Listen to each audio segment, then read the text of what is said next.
Saudara-saudara, mari kita lanjutkan usaha deepening, memperdalam Tai Chi Nusantara dan broadening untuk memperluas kaitannya dengan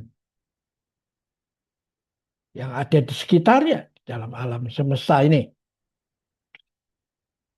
Ini unik dalam Tai Chi karena biasanya kalau orang belajar sesuatu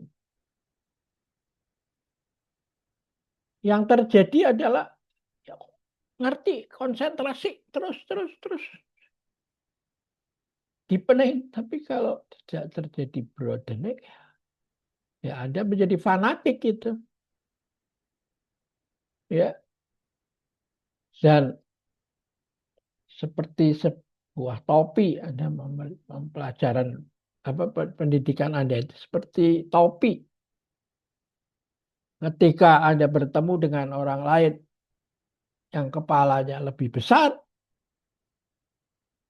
bukannya topi yang dipermak dibuat lebih besar, tapi kepalanya yang diserut itu, supaya bisa masuk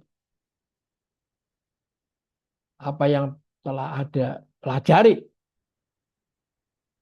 Sebaliknya kalau kepalanya kecil, ya diganjel aja sama kertas atau apa supaya bisa masuk ke topi ya, yang Anda pakai itu. Gitu. Nah, karena itu ini kita mau cara Anda belajar Tai Chi nggak boleh seperti ini. Ya. Nah, kali ini kita akan membahas titik temu mendidik manusia. Perbedaan atau perbandingan antara kearifan kuno dengan postdoktoral itu. Kearifan kuno itu puncaknya pencerahan, postdoktoral itu puncaknya ijazah.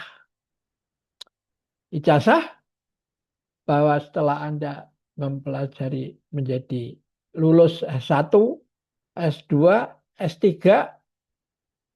lalu S3 itu doktor, lalu Anda disuruh belajar lebih lanjut menuju postdoktoral. Ya. Nah, kita lihat secara detail berbagai variasi yang ada. Dalam slide Banjir di Musim Gugur, Anda diajar tentang Taoism. Bagaimana sungai yang paling lebar di dunia ini kan sungai Amazon kan. Sehingga ada untuk lebarnya aja Anda nggak bisa membedakan antara sapi sama kuda kayak yang ada di seberang sana.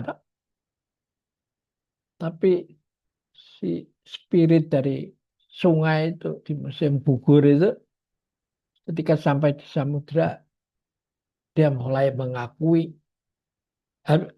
betapa besarnya samudra ya. Tapi samudra itu sendiri juga merasa bahwa dia semuanya di bawah langit yang dan bumi yang merupakan apa sinergi dari yin sama yang itu. Nah, ketika pikiran Tiongkok ini ketemu dengan India, maka ada satu kisah menarik yang Anda bisa juga akan temukan di kumpulan slide Tai Chi Nusantara ini, yaitu kisah tentang Sun Gokong bertemu dengan Buddha. Sun Gokong itu si raja monyet yang keminter dan ilmunya cerdik dan ilmunya luar biasa. Sehingga menggoncang langit. Dan akhirnya bertemu dengan Buddha. Dan bukan untuk dihukum, tapi diajak bertanding. Kalau Sun Gokong kalah, nggak boleh nakal lagi. Kalau menang, Buddha ya boleh berbuat apa saja kan. Nyerah Buddha. Tuh. Lalu diuji, disuruh naik di telapaknya tuh. Tapi setiap kali dia mau keluar dari telapak tangan Buddha, tangannya lebar lagi, dia merosot lagi, balik lagi. Dia kesel, dia panggil awan di langit, dia naik, selalu terbang, sampai lama, dan akhirnya dia melihat ada 5 pilar itu tiang.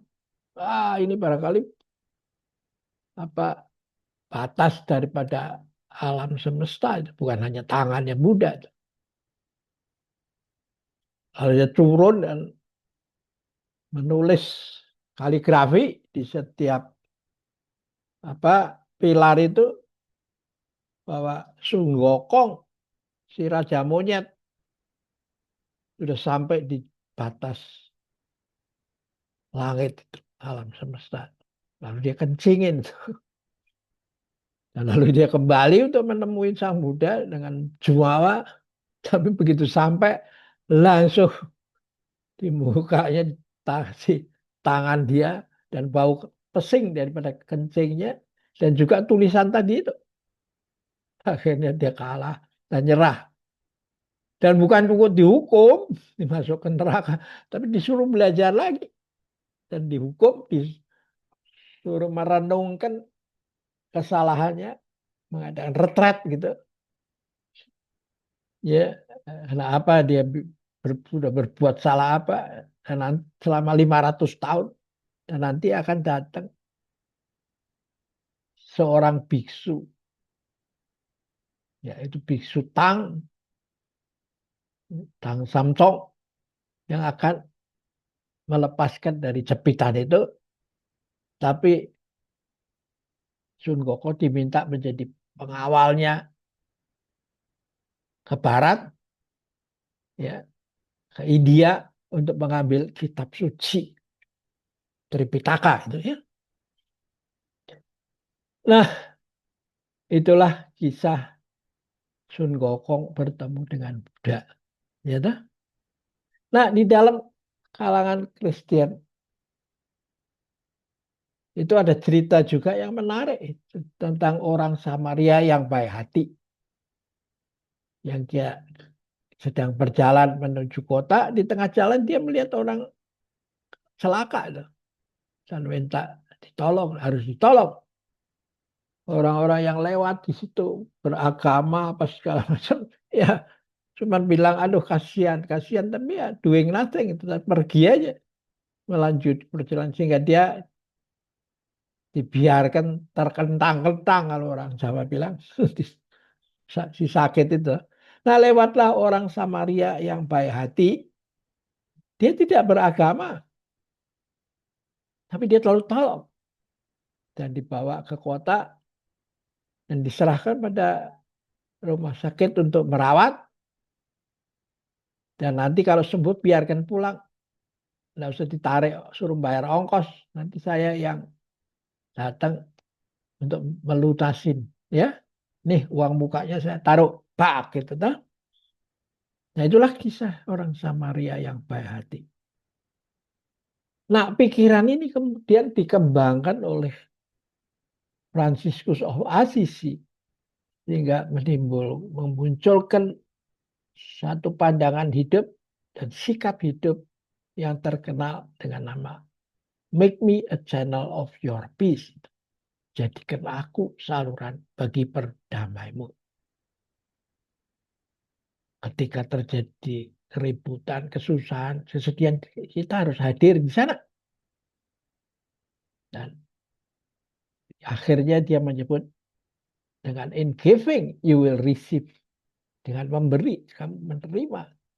Jangan takut memberi, nanti akhirnya entah dengan mas tako semesta mendukung, kamu akan diberi, menerima sesuatu. Dengan memaafkan, kamu dimaafkan. Jadi kalau kamu jangan minta orang memaafkan kamu, kamu maafkan dulu orang itu yang berbuat merasa berdosa pada kamu. In pardoning you are pardoned. In dying, ketika kamu mati, kamu akan hidup lagi. Ya toh? Jadi Ilman yang muncul ribuan tahun sebelum munculnya ilmu pengetahuan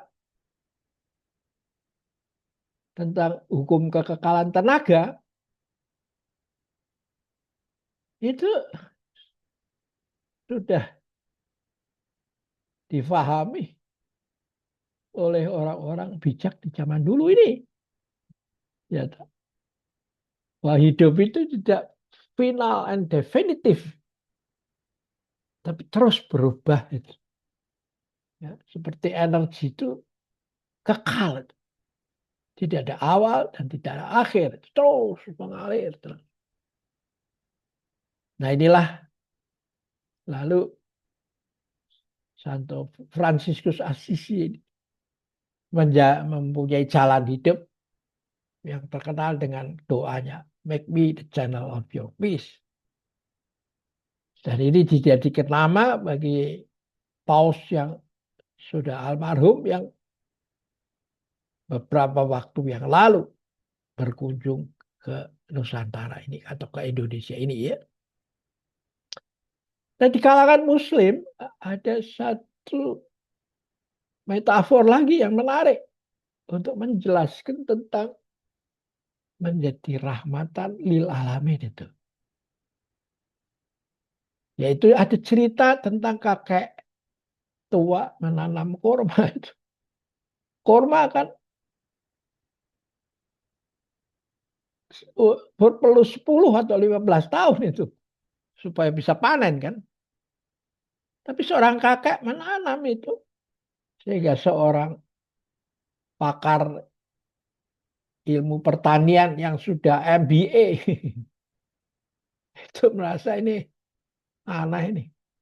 Didatengin kayak ibunya kerjaan ini ngapain? Panen yang pertama pun kamu nggak akan nikmati. Kamu sudah mati. Si kakek itu dengan ke, keringatnya bercucuran masih menggali dan menanam korma. Hanya terus bekerja sambil menjawab, "Mangnya yang kamu makan selama ini kamu hasil tanaman kamu sendiri. Yang saya makan sekarang ini adalah hasil daripada orang lain itu. Entah petani, entah apa, bakteri, cacing yang ada di luar saya itu. Dan saya, kalau saya mati, apakah saya hanya say goodbye, terima kasih? Kan kagak, nggak boleh begitu. Saya harus apa siapkan sebagai balas budi pada generasi yang akan datang. Karena sudah tidak bisa langsung kepada yang telah berjasa kepada saya. Toh. Nah, si Pak ahli ilmu pengetahuan, sarjana pengetahuan itu senyum-senyum terus tahu-tahu malu dan dia pergi meninggalkan si kakak itu terus melanjutkan pekerjaan. Ya. Nah ada satu cerita yang menarik lagi tentang sufi kepala ikan itu. Karena egoisme itu biang daripada semua kegaduhan, maka tujuan pendidikan adalah menghilangkan egoisme itu. Selfish itu. Nah latihannya gimana? Suruh mancing ikan atau cari ikan. Kalau sudah didapat, kepalanya dipotong, kamu makan sendiri, dagingnya kasih ke tetangga kamu. Ya karena ini mau jadi pejabat publik, disuruh ikut kursus begitu ya. Nah, kerjakan kan? Nah, pada satu hari dia mau kembali liburan ke kampungnya dan melewati satu apa kota di mana kakek gurunya tinggal. Nah, dia ingin minta pengarahan dari kakek gurunya. Bagaimana itu latihan mengikis egoisme. Lalu Ketika sampai di rumahnya dia kaget, kok rumahnya mewah amat ini, semua tersedia. Jadi dia bingung itu. Diajar gurunya begini, diajar kakaknya, kenyataan kakaknya begini hidupnya. Lalu dia tanya, Kak, gimana saya mau minta tambah pelajaran? Nggak perlu, yang sudah you ajar, dapat diajarkan oleh gurumu. Itu sudah benar, pulang aja sana. Nah, dia pulang dan bingung lagi, dia ketemu sama guru. Cerita itu, ya gurunya ya senyum.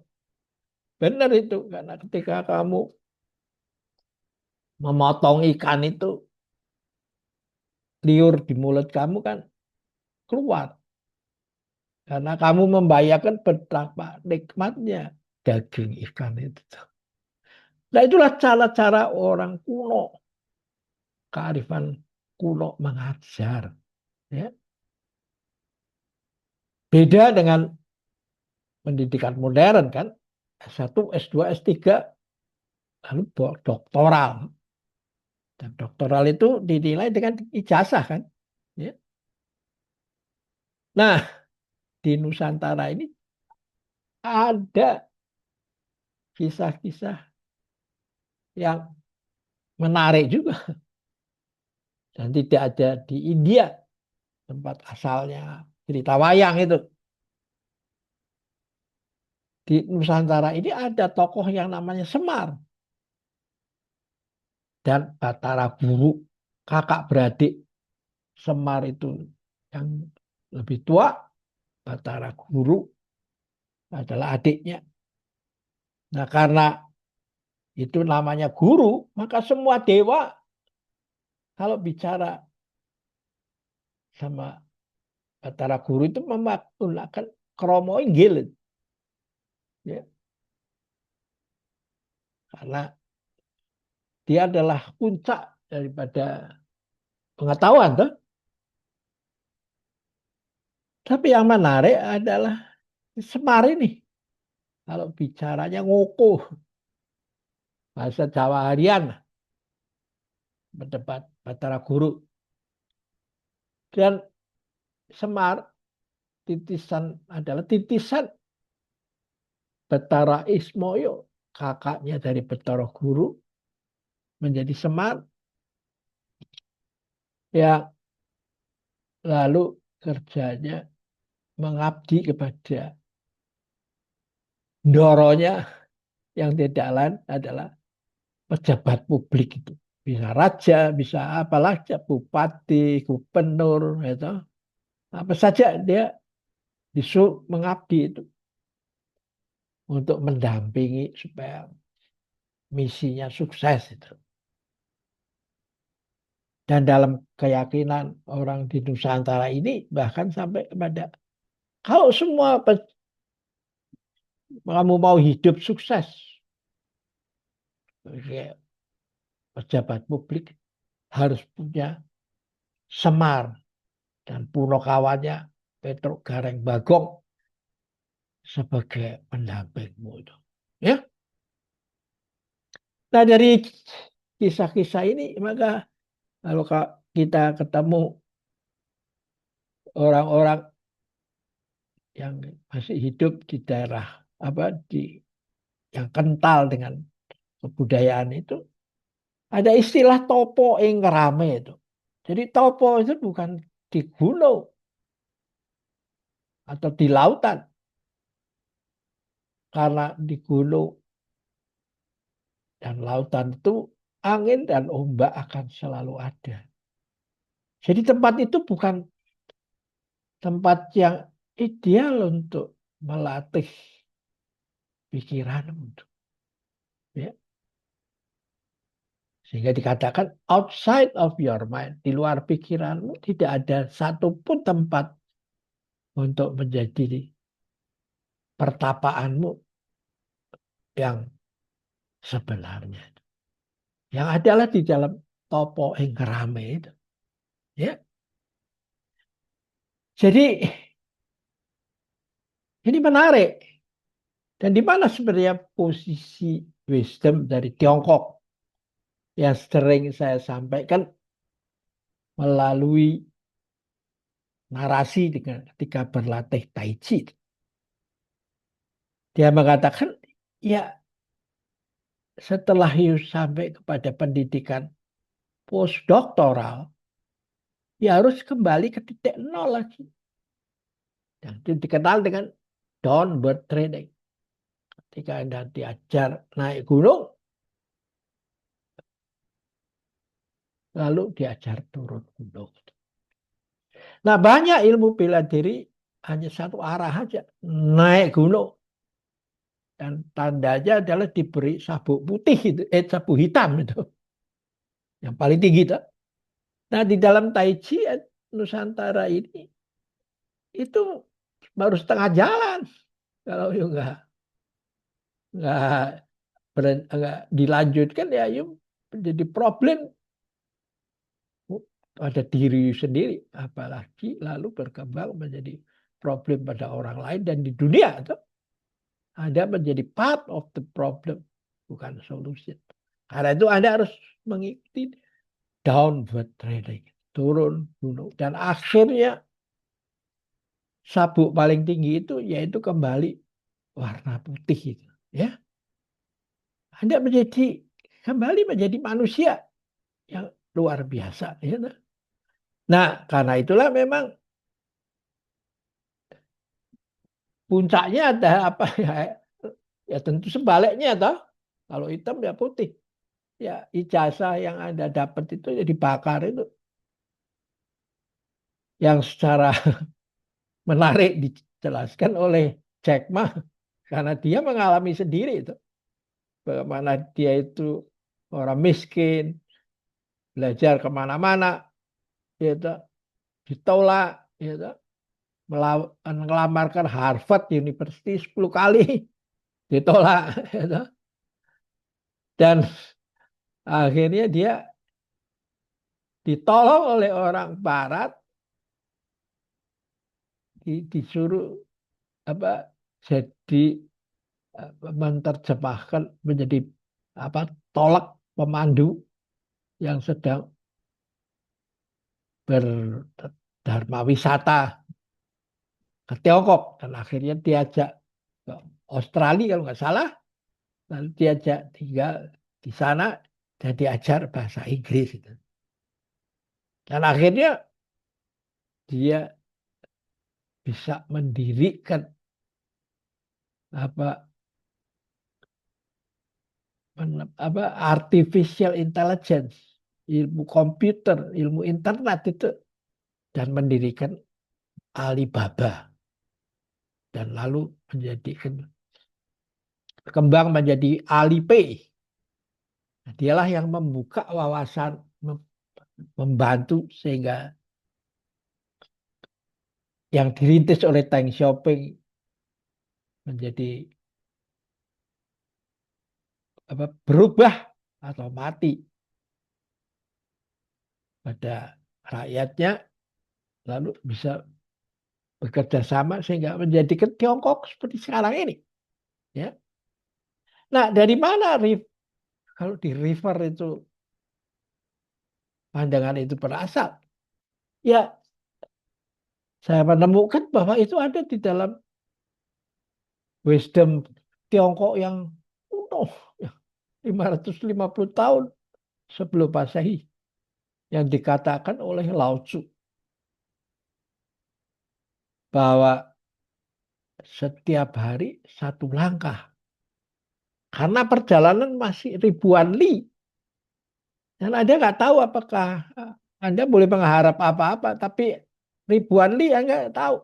Bisa masuk surga, bisa masuk neraka, bisa masuk nirwana, bisa seperti nyamuk, lalat, kecoa, dan semua serangga atau binatang-binatang itu ya mati aja. Entah semprot desinfektan atau diburu oleh manusia atau apa.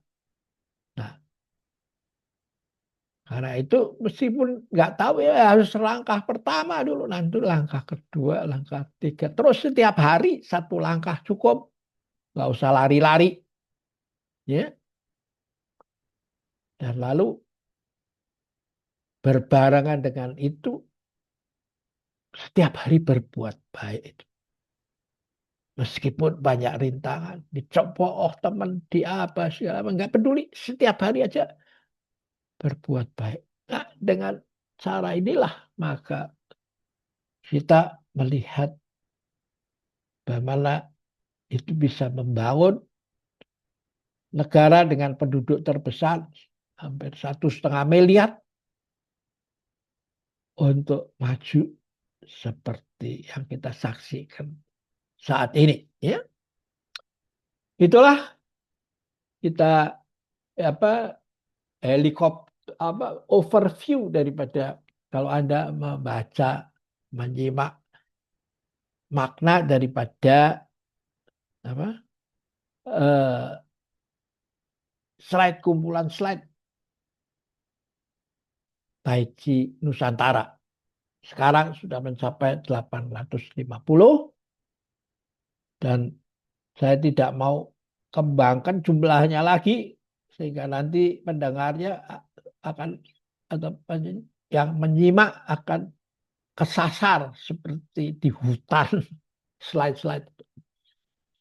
Saya batasi di sini dan saya revisi, rehab, ganti yang baru sehingga jumlahnya tetap karena simbolnya angka 8 itu simbol yang gerakan yang nggak putus-putus, tapi kualitinya menjadi semakin meningkat itu, ya, sehingga bisa menolong masyarakat atau dunia yang sekarang sedang menghadapi perubahan yang demikian dahsyat dan bisa salah-salah dihandle bisa menimbulkan perang dunia yang menghancurkan semuanya. Oke, kita akhirin di sini. Sampai jumpa lagi.